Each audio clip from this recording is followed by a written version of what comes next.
In this week's vlog, we are going to talk about bin enclosure for geckos. We are going to introduce you to a few of our babies and a few other critters we got hanging around here. And we're going to look at naming a new snake. I'd love for you to stick around. It's Danielle with Danielle's Critters. And it's a new vlog. So it's not actually that surprising or uncommon for me to just be behind. Last week I know I did a video on preparing for a show and I was regularly behind.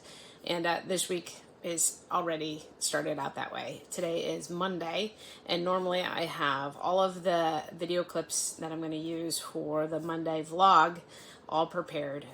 So all I do is sit down and edit it on Monday mornings. And that works out really great when I have all of the time to do that. But this past week we were working on a project. So all of my geckos are in bins. It is not the most beautiful way to keep geckos. It is, however, very economical, and you can provide them with good space without spending a lot of money on enclosures. Obviously, the world's greatest enclosures are definitely beautiful bioactive setups with live plants, and they're definitely my favorite. But with the breeding that we have going on here, it doesn't work that way. So I needed more bins so that we could move some babies that are growing out into bigger bins. And also I want to set it up so that there is a stack of bins that are easy to clean. So I do keep the geckos somewhat bioactive in the fact that they're on soil and there is a cleanup crew in there to help clean up their waste. But without the plants to finish the cycle, you still want to change out that soil on a somewhat regular basis. And geckos are messy eaters, and they also go to the bathroom on the plastic. So even with the soil, you end up with a mess on the walls, and you got to wash that off. And historically, I've been pulling out a gecko, cleaning its bin, and then putting the gecko back in there. And it's very time consuming. So I'm hoping that I can set up a system where I have a stack of clean bins and I can just rotate through them really quickly.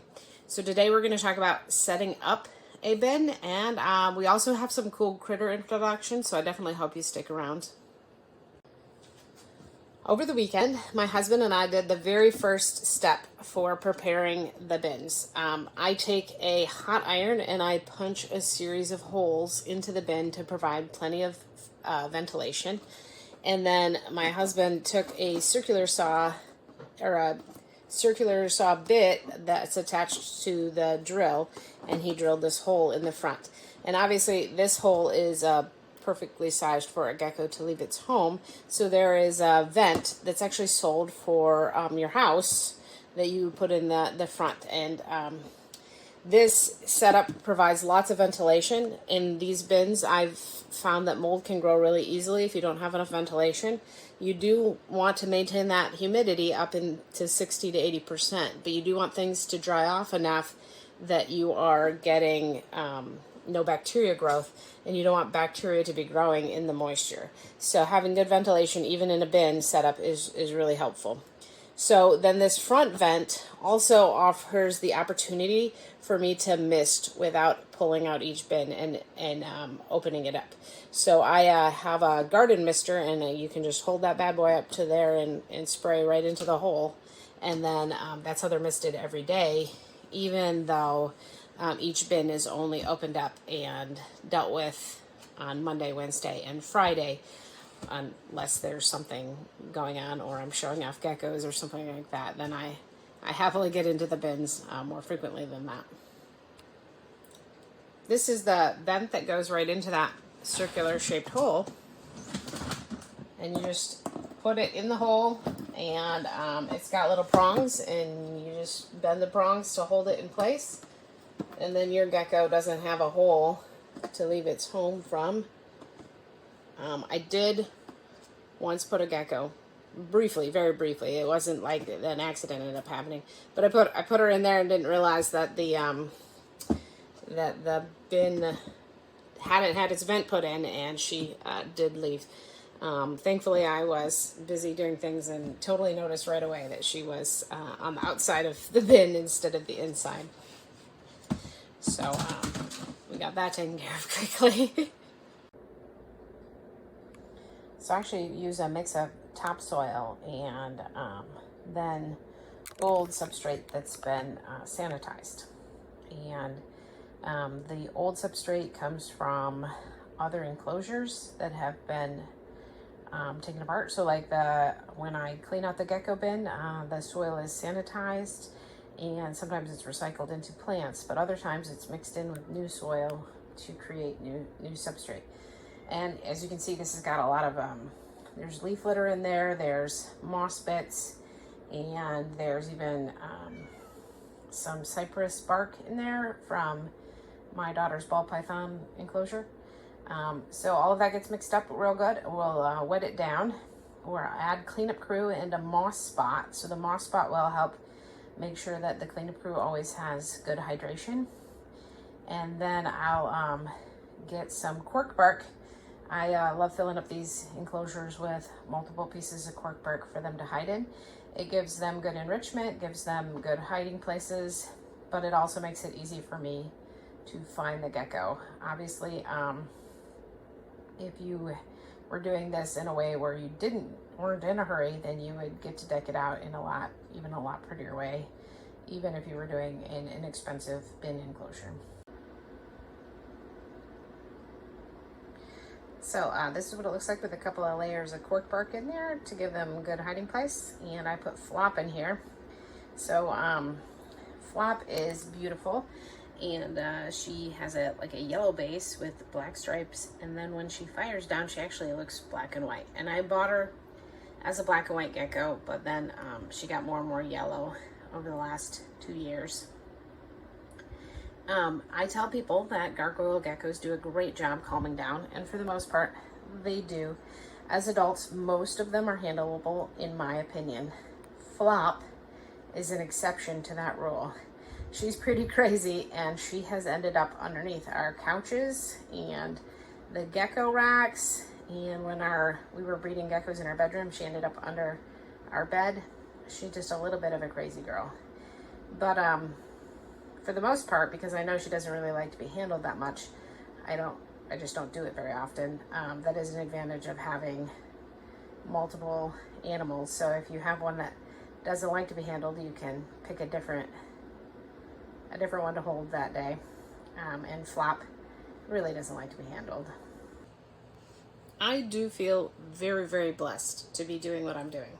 I am lucky that my husband can support us, so this is currently just my hobby, and I definitely hope to make enough money that I can keep growing and keep going, but it is at this point in time not a necessary thing, and that's made it so that we have invested over the last 2 years without taking any money, invested heavily too, because I wasn't even bringing enough money in to feed everyone last year.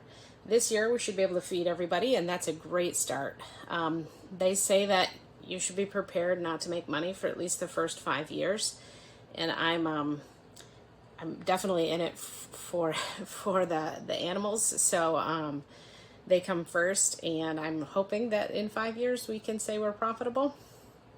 So this lovely girl is Coral, and I cheated with her name. She is actually a Coral Snow Tessera, or Tessera.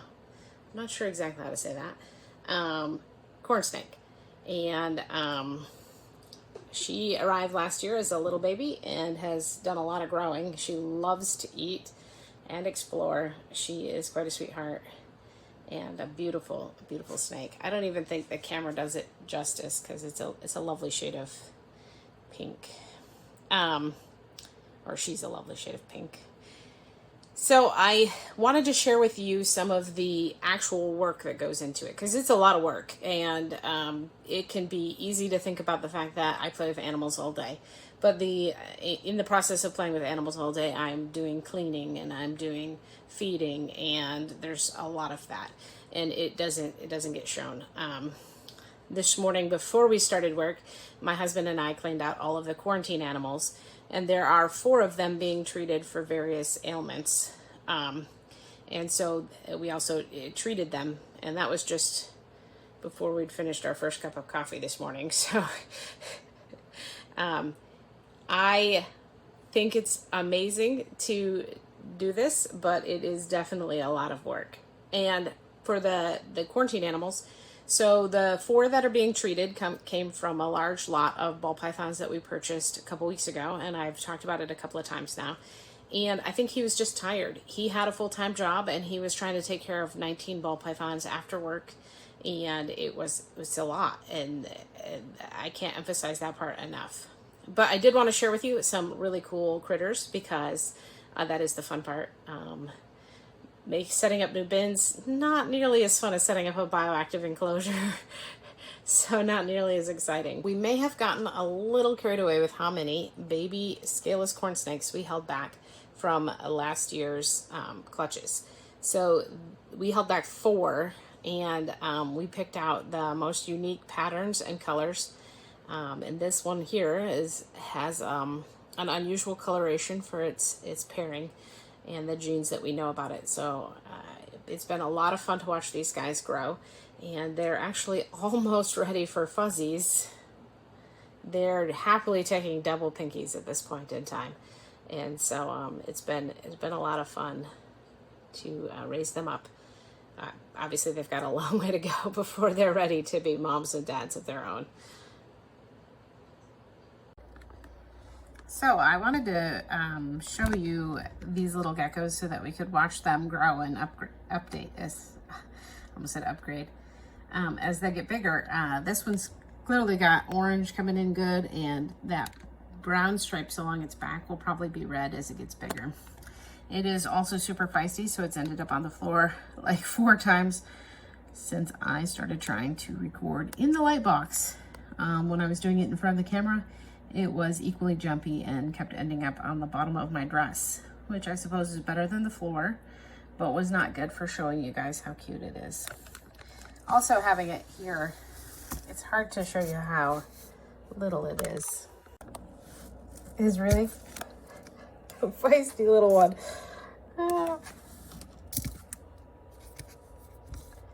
It's made a bunch of grumpy noises too. That would be kind of cool to hear on the camera, but it's of course not going to do it while I'm recording, because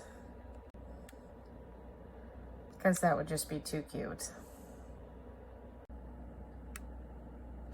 This little gecko is one that I've shown off a couple of times now, but it always shocks me every single time I open up its bin. It feels color adjusted in real life. And I'm just not quite sure what to do with that. It's so pretty.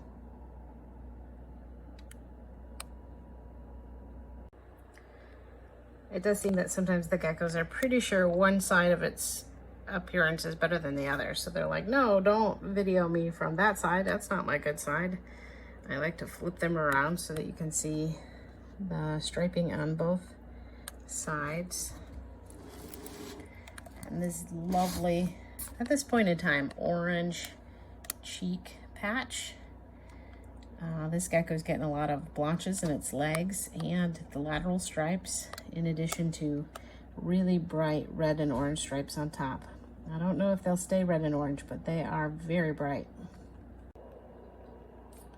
I didn't want to leave out the crested geckos, so this little one is actually a snowflake and Oakley baby, and it hatched on the 18th of January. So it is still really young and super tiny.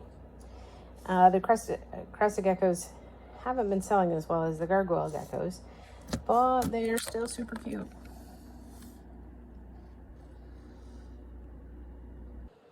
I barely need to make a list of who I've already showed you. I know I haven't showed this girl to you because she is our most controversial snake, and I do want to make a whole video talking about her. And she is a pastel orange dream spider, or an orange dream bumblebee would be what you'd call her. And spider, if you don't know, is controversial because they have what's called a wobble. So there is believed to be a neurological issue with the spider gene that causes problems in the snakes. And in mild cases and under limited amounts of stress, they have just a slight wobble. And when they are either in poor care conditions or highly stressed, see, that would be the neurological, they'll flip upside down sometimes and have a little more harder time orientating themselves upright than a normal snake. And in times of extreme stress, or in extreme conditions, they can do what's called corkscrewing, or they can't find the up and the down. So we ended up with Charlotte because my husband fell in love with her at a show. She is by far a beautiful, beautiful snake. He loves her appearance, but he also loved her personality. When he talked with her and the breeder that had her, she's very friendly and outgoing and quite a sweetheart. She also never misses a meal, which is, from my research, something that's interesting about the spider morph is a lot of them are really, really good eaters. And there's even some people out there who think that they're better for first-time keepers than a regular ball python because they'll eat really well. Now, it does seem that when they are kept in poor conditions and their care isn't being met, that they're more likely to have really bad neurological issues. Now, this can happen with ball pythons, like normal ball pythons or other genes that are also kept in bad conditions. They can end up with wobbles and difficulty striking their food and even corkscrewing. So you can have those signs and symptoms without it being a spider. She is on the move and not wanting me to contain her. So she is an absolute delight personality-wise. It is really interesting to me, but every reptile has its own personality, and some of them, is very clear, are different than others. She is a little nervous when you first get her out, so she does do a little bit of the ball python thing, but it doesn't take her very long to be exploring. And when she's being a TV snake, which as she's settled in here has gotten less and less because she likes to go now, but she often does the periscoping, and it's really cool to see her sitting on somebody's lap while she's looking way off into the different directions, including at the TV. People want to see your head, honey. See? That's a pretty part of you. So this is Charlotte, and my husband named her, because of Charlotte's Web and the spider morph. So it's his play on that situation. But that orange dream and the pastel definitely make her quite a beautiful, beautiful snake. And we'll do a whole video on spider someday, but not today. Okay, girl. Just put your back. Flop has been sitting here waiting for me to label her bin and put her back on the shelf. And during that time, she changed colors. So I thought I would just give you a real quick peek at some of her other colorations. We can make it super interesting for new gargoyle gecko keepers. They'll bring home a gecko and then it'll change colors dramatically and they'll be like, oh no, what happened to my gecko? But it can also be interesting when you're trying to figure out what color your gecko really is. And it changes colors so dramatically. It can definitely be an interesting adventure. I've been working on improving our systems. So we have a lot of information that we have to keep track of. And I have tried a few different things. So in the past, I was writing out a 3x5 card that had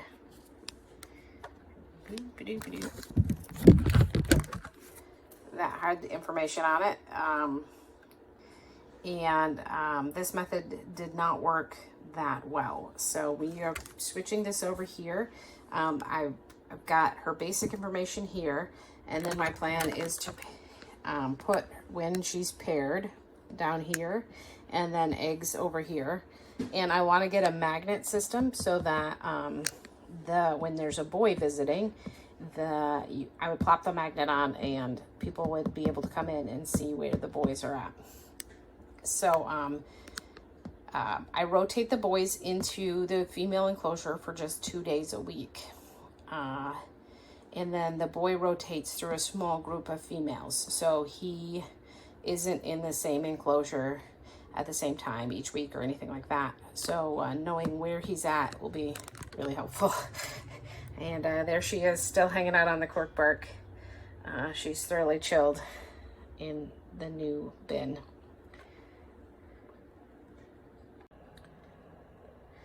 In terms of exciting new things happening here, baby-wise, we will actually be having a slow period between waiting for snakes to do their thing and the geckos to start doing their thing again.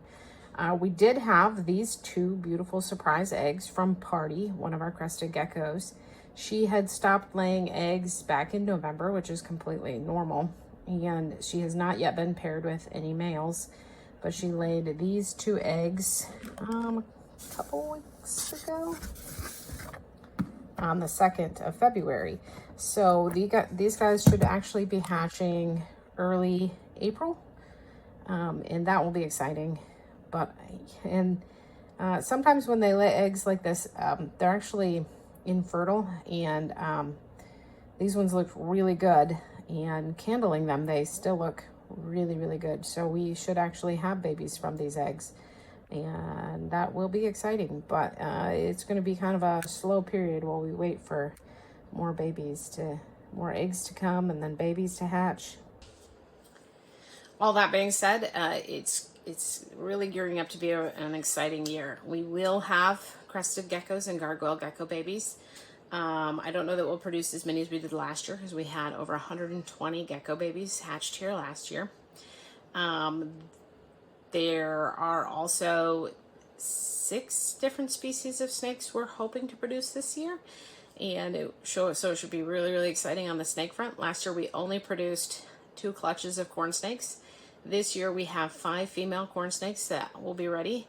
We have 2 western hognose females that are ready. And all of those animals are currently in brumation. And we have a pair of milk snakes that will be going into brumation pretty quickly here. They're kind of on a weird schedule because they arrived here late and I wanted to give them a thorough quarantine so I knew that they were healthy before I put them in the wine cooler. And we have a pair of rosy boas. Interestingly enough, rosy boas give birth to live babies, so that will be a whole different experience than any of the other snakes that we have. We have a pair of tricolored hognoses. Sometimes these guys get lumped into the same category as western hognoses because people just think all hognoses are the same. But there's actually a bunch of different species of hognoses. Western hognoses come from the plains area of the United States and have actually, I believe, even been technically reclassified as plains hognose snakes. But it's hard to remember that, and most people know them by western hognoses. The tricolors actually come from South America, and so they are a whole different species, and they look quite different. But the thing there are a number of different traits about them that are very different. They are a lot more shy in general, so I think that they're a little more of an advanced snake. And they do have shorter lifespans, so that does need to be taken into account. But they are a super cool snake. It's been really fun for me and my husband to see them progress in their handleability. They're still not like fantastic with it. They're still very nervous. They do a lot of tail rattling. It is also the only hognose snake we've ever had that started to play dead. We put it away before he finished the whole process where they roll on their bellies, and he started leaking fluids from his mouth and musking, and it was a little horrifying. I know a lot of people think it's funny, but knowing that that's a stress response for me, it's not so funny. But anyway, he's been getting better and better, and the female's been doing better and better. They've actually been in brumation for a while, so that might slow things down because they might have to start over again. I think. Oh, and then the ball pythons. So we will be pairing some of the ball pythons we got from that group a few weeks ago. But we are also pairing, we have a pied project that we had already purchased into here. So there should be some really exciting pied babies and a variety of non-pied babies hatching out this year, if everything goes right. So it should be really exciting on the baby front. And it will be set up so that we will be having eggs for like a while. Because our seasons are all over the place. Normally, you would start pairing your ball pythons in November, but not only were we moving in November, our male here with the pie project wasn't eating real well, and he's doing a lot better at that now. And so pairing him now is going to be better for him than it would have been before he was eating. And obviously. And we have also purchased the banana pied male, which will be part of the piebald project once he's out of quarantine. I'm very strict about quarantine to try to make sure that we don't accidentally bring in sick animals to our reptile room. And it can be really difficult and complicated to know how to make sure that that happens. But the animals in quarantine stay in quarantine, and nothing moves between the two zones except me, and I thoroughly wash and use a lot of hand sanitizer to help keep things clean from that area and this area. So the banana ball python, he will be in quarantine until the end of March, and we won't be pairing him with any of our girls until then. So it should be super exciting on the egg front, and I hope that you love sticking around to see eggs laid and cut and hatched. There's definitely a lot of cool things going around in Danielle's Critters. And we'll be sneaking into the quarantine zone in just a bit because I want to give you a sneak peek at some babies that will be posted for sale in a couple of months. Back to the quarantine, part of that breeder that I bought out, he had 4 babies that were hatched last August that are more than ready to go to new homes. However, I want to make sure that they're really healthy before I send them out to anybody new. So after they've gone through a quarantine process, they'll be available on Morph Market, and they will also be available at the shows that we go to. If you see one of the babies in this sneak peek that you want, you can totally message me and reserve that baby if that's something that you're interested in doing. So I just kicked my husband out of the quarantine zone, which is his office, so that we could do a real quick video here. So this girl was last week's naming project, and we had only one name suggestion. So I'm going to actually put her up for additional name suggestions again. So she is a Miami buckskin, which is also Okatee. It makes these really wide black saddles, and she's got this lovely brown color, making her a fairly unique corn snake, since she's lacking a lot of the oranges and reds that they're known for. She has been a mom already, and she will be a mom soon. She came out of brumation right before I bought her. So she is eating to get fat, and she was ready to eat when I opened her drawer. She is like, yes, sign me up for the food. So drop your name suggestions below, and I will consider all of them. And hopefully we can come up with a cool name for her. Thank you. So I wanted to give you guys a sneak peek of the baby ball pythons that will be available for sale in a couple of months. And if you are interested, you can totally let me know. This girl here is definitely an Enchi. That's as far as I'm positive at this point in time. She was labeled Enchi Pastel, but I don't think she actually has the pastel gene in her, so I think it's just Enchi. She was also labeled as a boy, but isn't. This is one of her brothers, and he is also Enchi. He is Banana, and he might actually be pastel. We're also wondering if he has some vanilla in him that's bringing these whites up the sides, but I'll be figuring that out a little bit more as we go along here. Since we still got a little bit of time before we're willing to sell them, I don't have to worry too much about it yet. But he is adorable. They're eating really, really well, and they seem to be healthy, so I'm really hoping to be able to share them with people who will love them.